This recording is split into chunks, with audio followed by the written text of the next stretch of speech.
T-minus 5, 4, 3, 2, 1, and liftoff. Houston now controlling.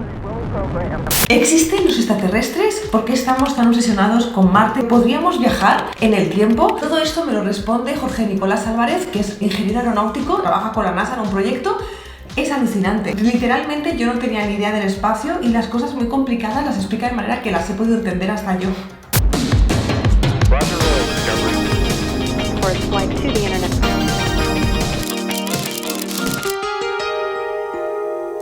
Tenía la duda.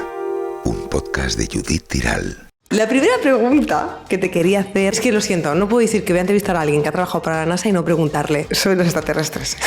Un poco mi lucha es hacer ver a la gente que es algo que se estudia de verdad. O sea, hay equipos de investigación dedicados a buscar vida extraterrestre. Y no solo vida extraterrestre como la que podemos encontrar en Marte, que aún no la hemos encontrado, pero yo creo que tarde o temprano la encontraremos en forma de microbios o en forma de, al final, de microorganismos, ¿no? Pero hay gente que se dedica a buscar vida inteligente. Y eso es una disciplina súper seria. No es solo para los charlatanes, ¿no? Entonces es mi lucha. Que esto es algo serio de verdad y que los científicos y los ingenieros nos dedicamos a eso. Yo no me dedico, pero hay gente que sí se dedica. ¡Qué maravilla! Pero cuando hablamos de vida extraterrestre no nos referimos a nuestro ET, ¿no? Nos referimos como a micro... Nos referimos a todo. Cuando, por ejemplo, ahora hay una misión en Marte que se llama Perseverance, que es un rover que básicamente está taladrando el suelo para buscar restos de una vida que pudo haber existido en Marte hace mucho tiempo. Otro satélite irá a buscar esas muestras para traerlos a la Tierra y analizarlos. Esa vida que estamos intentando encontrar, sí, es microscópica. Y en principio, toda la vida que podamos encontrar dentro del sistema solar, que yo creo que antes de finales de siglo algo habremos descubierto, si no es en Marte, es en las lunas de Júpiter o de Saturno, será microscópica. Y hay muchas posibilidades de que exista la vida inteligente en cualquier sitio del universo. This mission is all about finding signs of microbial life, or maybe microbes that have made a little map. You have a chance to find out about a period of the solar system that we've never studied before. Es que piensa que hay trillones de estrellas en el universo y cada estrella tiene planetas orbitando a su alrededor. O sea, la típica frase de que hay más planetas en el universo que granos de arena en toda la Tierra es totalmente cierta. Entonces, si un porcentaje muy pequeño de todos esos planetas desarrolla vida inteligente, solo en nuestra galaxia, que es una parte muy pequeña de todo el universo, podría haber cientos de civilizaciones extraterrestres. Entonces, si solo tenemos en cuenta la probabilidad, yo creo que es aceptable decir que en algún punto del universo existe. Entonces, luego ya tendríamos que entender si el hecho de que surgiera la vida humana, la vida inteligente, es una excepción o si es algo normal, entre comillas, ¿no? Entonces, esa es la paradoja de Fermi, que habiendo tanto no hayamos encontrado nada, pues porque pues hay varias soluciones, porque quizá ninguna civilización se ha desarrollado lo suficiente como para poder venir a visitarnos, porque nos han desarrollado, igual porque llegados a un punto de desarrollo se extinguen y es igual lo que nos está pasando a nosotros, viene un cambio climático por ahí, o no, o es simplemente que están tan lejos que nunca los hemos visto, porque si ahora viene una civilización, aquí tienen que aterrizar en la Tierra para ver que hay humanos. O sea, tú miras el planeta desde fuera y te parece un planeta normal, ¿no?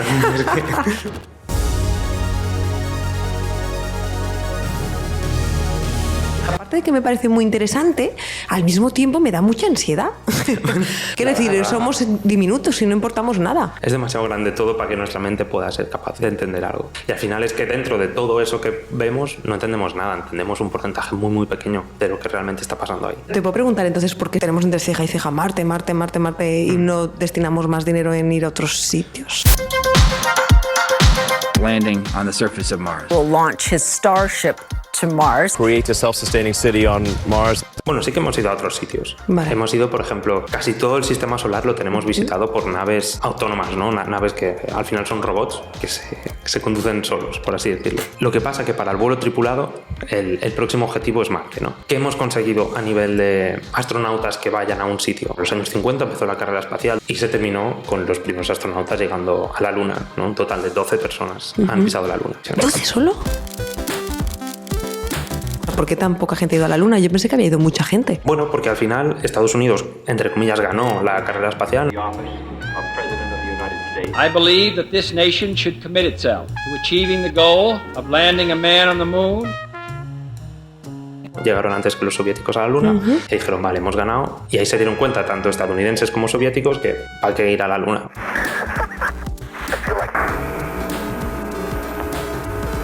O sea, sea, en ese momento, científicamente ir a la Luna no tenía demasiado sentido. Ahora ya estamos preparados, ahora sí que tiene sentido volver a la Luna. Volver a la Luna para hacer una base permanente ahí, para hacer investigación ahí y ir a Marte.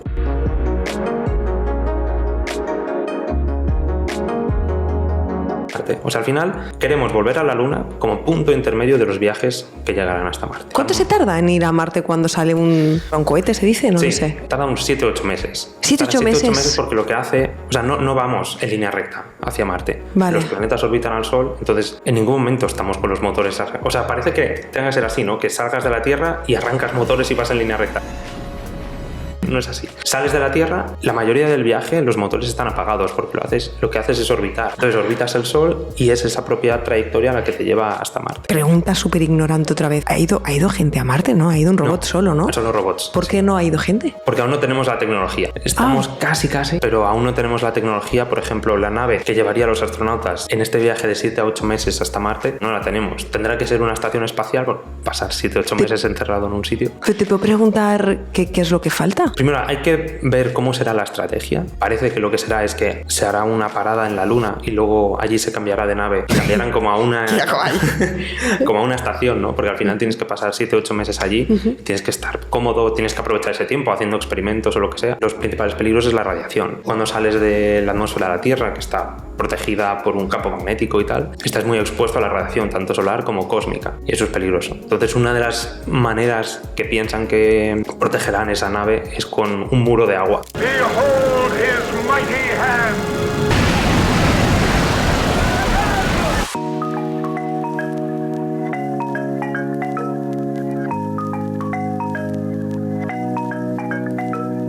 ¿Sabes qué me está haciendo mucha gracia? Que todo, o sea, yo sé que es ciencia y es muy ingeniería top y los mejores cerebros creando, pero todo suena muy casero y muy experimental, quiero decir. Claro, es ¿no? Que al final es eso, la exploración espacial es la vanguardia de lo nuevo, ¿no? De lo inexplorado. Al final los astronautas son los exploradores del siglo XXI.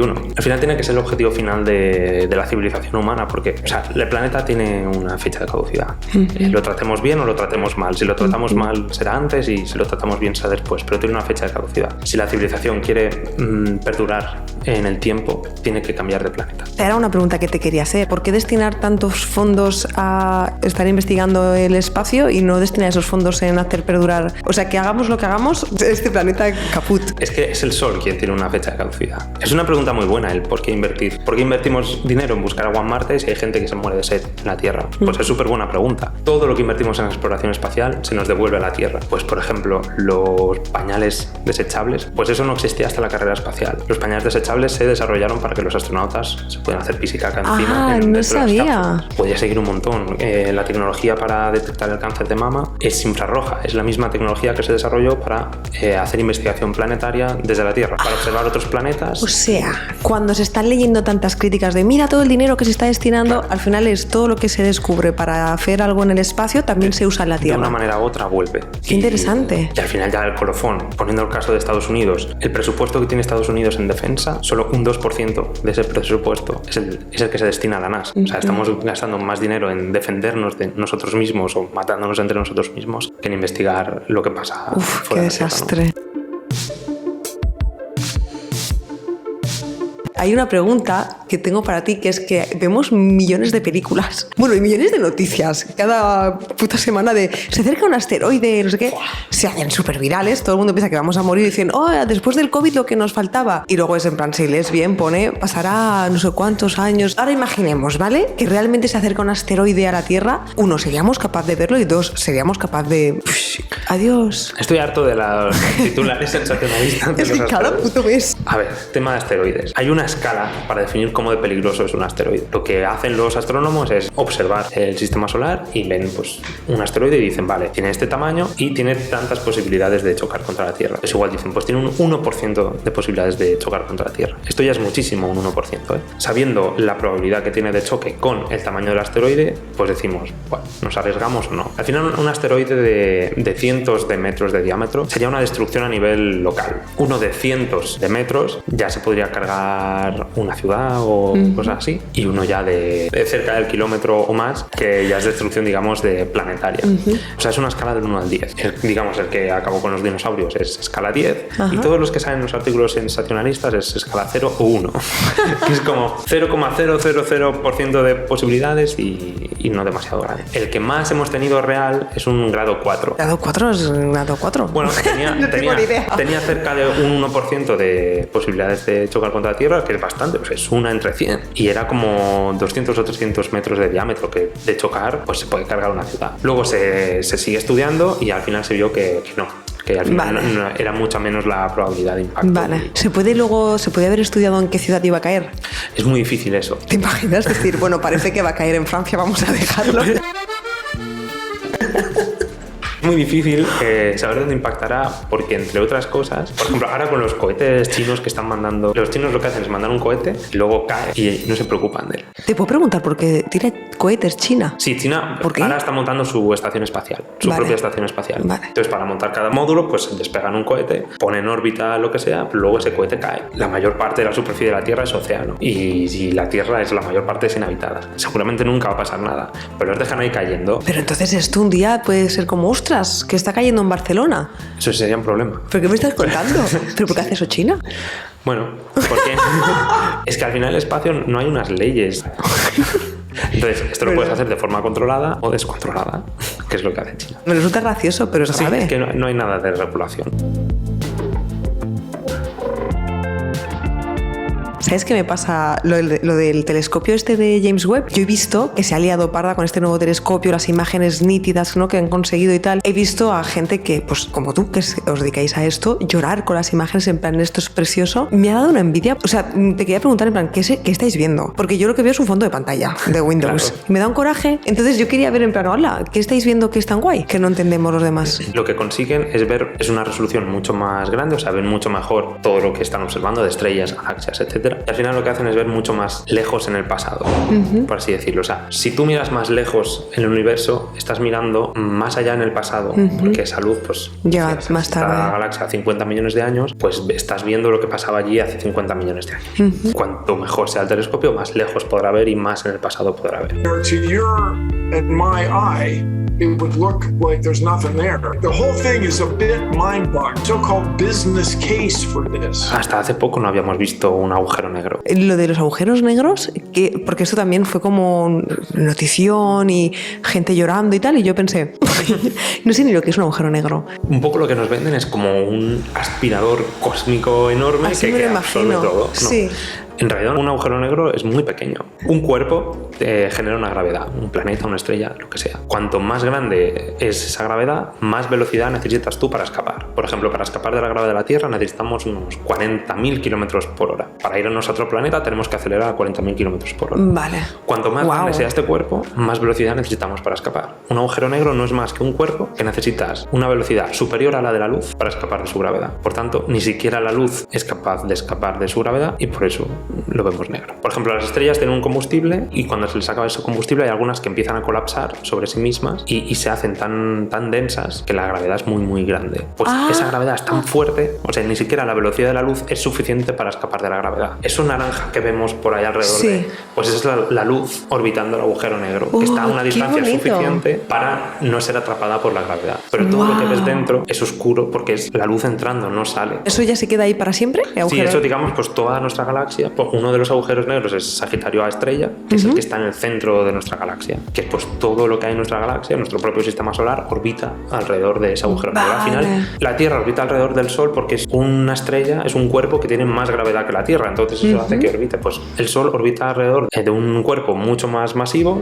que es un agujero negro. ¿Y cuál fue entonces el descubrimiento? ¿Qué pasó? Para ver este agujero negro que está a 53 millones de años luz, para ver eso necesitaríamos un telescopio del tamaño de la Tierra. Eso no se puede hacer, o sea, no puedes montar una estructura tan grande. Lo que hacemos es, en vez de montar un telescopio tan grande como la Tierra, montamos telescopios pequeños separados por toda la Tierra, y eso equivale a tener un telescopio tan grande como la separación máxima entre estos telescopios. Entonces así conseguimos ver cosas tan precisas. La mujer que lloraba, ¿ella qué había hecho? Ella yo creo que era la responsable de formar esa imagen. Ostras, piel de gallina. This black hole is so far away from us. So from Earth, this ring appears incredibly small. The same size to us as an orange on the surface of the moon. ¿Hay algún, no sé si descubrimiento o algo que haya sido brutal últimamente, que tú digas, esto es muy loco y la gente no está hablando tanto de esto porque no lo entienden? El espacio-tiempo es como una malla, que es simplemente donde vivimos al final. Ajá. Es lo que pasa, ¿no? Cuando dos cuerpos muy masivos chocan, como dos agujeros negros, el choque es tan fuerte que provoca perturbaciones en el propio tejido del espacio-tiempo. Claro, detectar la vibración del propio espacio-tiempo es como muy complicado. Pero se hizo otro interferómetro de esto de separar tanto dos receptores, lo mismo que se hizo para el agujero negro, pero se hizo en el espacio. Porque los tienes que separar tanto de millones de kilómetros para detectar una perturbación tan pequeña. Sí. Y eso se consiguió detectar. O sea, hubo un fenómeno que dos agujeros negros chocaron y en esos receptores notaron una vibración. Y fue la primera onda gravitacional detectada. Pues es brutal. ¿Pero eso qué significa? Gran parte de la teoría de la relatividad de Einstein se basa en el entender la gravedad. Perdón, me estoy riendo porque me vas a matar, pero me estoy acordando de cuando Aramis Fuster dijo, ¿lo has visto? Perdón, fue a Sálvame, que es muy inteligente y que tiene puntos que no tiene razón Einstein, que ella podría que podría discutir con él la teoría de la relatividad. Perdón, ya está. Hubiera sido buenísimo ver un debate Einstein-Aramis Fuster. Lo que dice Einstein es que la gravedad es la deformación del espacio-tiempo. Imagina que hay una malla, ¿vale? Hay una tela y lo que hace la gravedad es deformar esta tela. Ajá. Entonces tú, por el simple hecho de estar ahí de pie, como esa malla está deformada, tú de por sí te vas hacia el centro. Es lo que pasa en la Tierra. Nosotros, simplemente por estar de pie aquí, nos está trayendo al centro de la Tierra. Claro. ¿Por qué? Porque su gravedad ha deformado el espacio. Claro. Y nuestra línea recta es hacia el centro de la Tierra. Y entonces esto es lo que es el espacio-tiempo y las deformaciones y tal. Entonces, este choque, ¿sí? Agujeros negros, provoca pequeñas deformaciones y son las ondas gravitacionales porque es lo que se transmite a través del espacio-tiempo. International Space Station's next residents are preparing for their upcoming mission. For the benefit of all humanity. Teniendo en cuenta que al mirar las estrellas lo que estamos viendo es el pasado, porque la luz llega más tarde, si encontrásemos alguna forma de superar la velocidad de la luz, ¿podría haber viajes en el tiempo? You've got to come back with me. Where? Back to the future.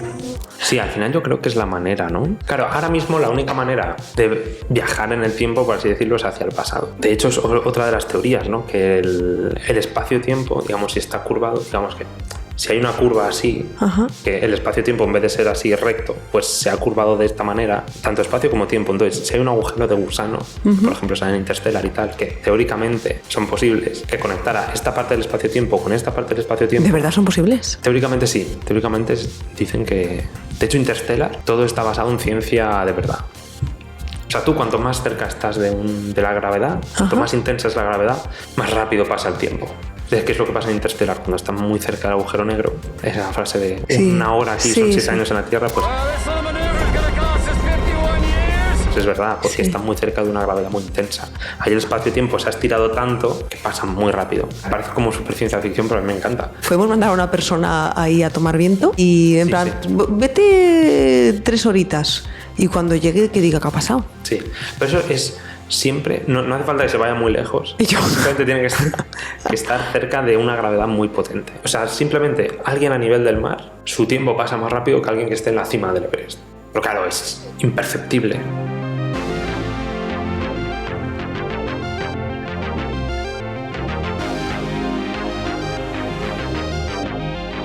¿Tú te acuerdas cuando salieron un montón de gente en Sálvame que decían que se iban a Marte y que les iban a quitar los dientes? La misión Mars One era. ¿Eso es verdad? Pero y esta gente que me acuerdo que decían, bueno, ahora estoy en la fase en la que quizá me quitan los dientes para no tener una caries en Marte. Era un tío que propuso que de mandar gente a Marte para que ya murieran, o sea, para pasar ya el resto de su vida en Marte. Pues fue una chorrada brutal. Pero eso no se puede hacer. No. ¿Y por qué hubo gente que se apuntó? Pues mira. Y bueno, Sálvame a hablar de nada entonces, porque no existe. O sea, la misión era real. Ajá. El planteamiento era real y hubo un proceso de selección real. Pero que eso no podía tirar para adelante. ¿Pero y por qué hicieron esa pérdida de tiempo entonces? Bueno, yo imagino que era, pues el tío este se quiso hacer rico o algo de marketing que al final se arruinó y tal, yo creo. Tengo preguntas para ti, de hecho, porque yo lo que he flipado contigo que también como que eres el astronauta. Sí. ¿Esto cómo...? Ha salido mal. ¿Salió mal? Sí. ¿Por qué? Yo me presenté al proceso de selección de astronautas de... Vale, ¿cómo es eso posible? O sea, que abren un InfoJobs. Sí. ¿De verdad? Es una... De hecho, claro, es guay porque la oferta de trabajo te sale. Tendrás que ir a misiones en órbita en la Tierra y a la Luna. ¿Y cuánto pagan? Pues un astronauta debe cobrar 50-60.000 euros al año brutos. Oh. Cuanto más experimentado seas, yo creo que llegan a cobrar hasta 150.000. Me parece poco para lo que hacen. Sí, ¿no? Entonces, lo que te piden es unos mínimos, que son tener un mínimo máster en algo científico-tecnológico. Eso tengo. 3 años de experiencia en investigación, en algo relacionado también con la ciencia y la tecnología. Pero bueno, lo cumplía todo, los requisitos los cumplía. Me presenté, pero bueno, obviamente son de 4 a 6 plazas las que hay. 4 plazas solo. Y nos presentamos 23.000 personas. ¿23.000 personas? En toda Europa. Son muchísimas. ¿Tanta gente quiere ser astronauta? Pues se ve que sí. ¿Antes Entonces, no? Bueno, ha ido aumentando. Entonces, es interesante el que haya ido aumentando el interés por el espacio. Yo creo que principalmente porque cada vez se ve más cercano. También supongo que Elon Musk y todo esto, sí, ¿no? Es como que está muy de moda. Elon Musk ha hecho mucho por hacer el espacio interesante. Creo que a mí no me gustaría ser astronauta, no me gustaría estar en un cohete y mirar por la ventana y ver la Tierra. ¿Por qué? Es que no creo que lo disfrutara. Vale. Me imagino allí, creo que me daría tantísima ansiedad que es como que es que no lo pasaría bien. Me dar bastante miedo. ¿Cada cuánto sale un cohete con astronautas? ¿Tripulado? Pues cada 6 meses mínimo. Cada 6 meses se cambia la tripulación y cada vez hay más. ¿Y qué hacen? ¿A Allí, dónde van? A la Estación Espacial Internacional. O sea, ahora mismo todos los astronautas van allí. De hecho, los únicos que han ido más lejos son los 12 de la Luna. El resto se han quedado aquí al lado. ¿Y dónde está ese sitio? A 400 kilómetros de altura, dando vueltas a la Tierra. ¿Y es otra nave que está dando vueltas? Es una nave que la de las pelis. Sí. Ah, no sabía. Sí. Entonces hay una tripulación. Entonces se enganchan ahí y ¿qué hacen? Bueno, se acoplan a la nave y están ahí. Eso es un laboratorio. Al final son científicos que trabajan en un laboratorio en el espacio. ¿Eso es para que sea más guay? O sea, ¿hace falta estar ahí? No, porque muchos proyectos, por ejemplo, un equipo científico de aquí, pues por lo que sea, le interesa mandar su experimento a ver cómo se comportan en microgravedad. Tipo para ver cómo crecen las plantas, para los propios astronautas son también sujetos de test. ¿Cuánto tiempo están ahí? El tiempo máximo ha sido seguido 1 año o así. ¿Un año? El experimento de los gemelos, ¿te suena? No. Un gemelo se quedó en la Tierra y uno se fue 1 año o muchísimos meses para el espacio. Entonces vieron cómo cambiaban sus cuerpos, ¿no? ¿Y cambiaban? Y cambiaban. Lo principal que te pasa en el espacio es que pierdes masa ósea y masa muscular, porque al final tu cuerpo tiene que trabajar menos. Tienen que hacer como 2 o 3 horas de deporte al día para mantenerse bien. Y aún así... ¡Qué pereza! ¿Ves cómo no quiero ir? Aún así, aún con todo ese deporte que hacen, vuelven habiendo perdido masa muscular y masa ósea. ¿No se ha probado a tener sexo allí? No hay información oficial. ¿Pero hay de alguna pareja? Unos fueron allí, cuando bajaron al poco tiempo se casaron. Ah, o sea que se entiende que tuvieron relaciones entonces. No hay información oficial. Bueno, sería como estar debajo de una piscina. En el espacio, en la estación espacial, si reducimos la Tierra a mi puño, están a 400 kilómetros de altura.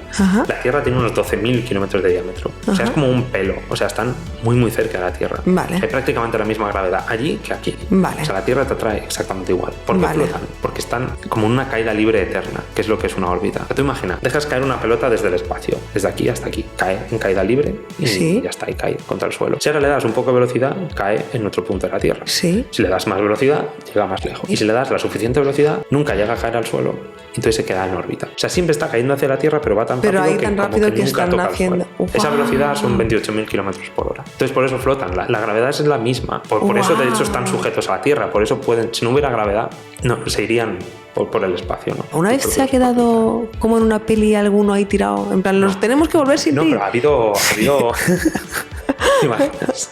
Pobrecito. Ha habido sustos. Creo que fue Chris Hadfield, que es un astronauta canadiense. No sé si tuvo como una fuga o algo de agua y se le empezó estaba en un paseo. Se llaman paseos espaciales. Cuando hacen reparaciones o algo fuera con el traje, se llaman paseos espaciales. Se le empezó a inundar todo de agua. Entonces, claro, empezó a no ver nada. Claro, pues es una emergencia. Lo que me estoy dando cuenta es que todas las pelis de ciencia ficción que yo veía en plan, a ver qué rollo me cuentan, es verdad. Interstellar es muy rigurosa. The Martian de Matt Damon es muy rigurosa. Ahora no se puede llegar a Marte, ¿no? Pero cuando podamos y podamos ir más lejos todavía, la gente entonces olvidará la obsesión por Marte y se obsesionará, por ejemplo, con otros planetas, ¿o es diferente? La Luna yo creo que llegará a ser un destino turístico. ¿De verdad? ¿Tú crees que como un vuelo comercial ahora? Bueno, ya los hay. Vuelos turísticos ¿A dónde? al espacio, que es... ¿De verdad? Sí, es subir y bajar. Jeff Bezos, Richard Branson han hecho uno cada uno. O sea, ves la Tierra, dices, anda, mira, y vuelves. ¿Cuánto dura eso? 15 minutos. Ostras, está chulísimo. Pero ¿y no te pasa nada a ti? No. Onda. Lo que hacen es subir, están un rato en el espacio, apagan motores, por lo que entran en caída libre, vale. Entonces entras en microgravedad un rato, flotas por ahí, ves la curvatura de la Tierra, todo eso, y caes. Eso lo hace Jeff Bezos, que es suben un cohete, está en una cápsula y la cápsula cae, salen unos paracaídas y listo. Richard Branson tiene como un avión. Es un avión que sube hasta el espacio. Richard Branson es el creador de Virgin, ¿no? De la aerolínea. Sí. Pero ¿y él tiene un avión que puede hacer eso? Sí, Virgin Galactic, que es la empresa que hace eso. ¿Y cuánto cuesta ahora ir? Sí, un asiento en el cohete de Blue Origin se subastó por $28 millones. Que fue un chaval de 18 años. ¿Tú piensas que se irá abaratando y luego que la Igual gente... que el vuelo en avión comercial. Al principio era solo para ricos y ahora... Será una foto en Instagram que todo el mundo tendrá, como, ¿no? con el espacio. Yo creo que sí, que dentro de unas décadas empezaremos a ver esto cada vez mucho más. Y es que se quiere explotar. ¡Ostras! O sea, Estados Unidos quiere montar su propia estación comercial para ir allí, estar un rato en el espacio, volver y tal. Pero entonces, si por ejemplo hace falta que los astronautas estén tan preparadísimos, ¿cómo puede ser que luego a nivel comercial quieran llevar a mi abuelo? Mira, me alegra que me hagas esta pregunta. Porque he dicho mi abuelo si están muertos. Judith, por favor. Es muy buena esta pregunta. En este proceso de selección de la Agencia Espacial Europea para astronautas también daban unas plazas para astronautas con discapacidad. O sea, si la misión final de la exploración espacial es que la humanidad pueda salir, es el deber de la tecnología permitir que todo el mundo, independiente de sus capacidades físicas, pueda salir del planeta. Entonces esto también sirve para los vuelos comerciales. Otra vez es el deber de la tecnología facilitar que cualquier persona pueda acceder. Muchas gracias por venir. He aprendido muchísimo, me lo he pasado teta. Te he traído un regalo. Bueno, la misión Artemis es la próxima que irá a la Luna. Esto sí lo guardo en 50 años mi hijo. Igual es como las cartas de Pokémon. ¿No? ¡Qué guay! ¡Hala, me hace muchísima ilusión! ¡Qué guay! Muchas gracias. Muchas gracias. En tu canal de YouTube, ¿cómo es? Fuga Astronáutica. Fuga Astronáutica. Dejaré el enlace para que lo podáis ver todos y muchas gracias de verdad, Jorge. Pues muchas gracias a ti.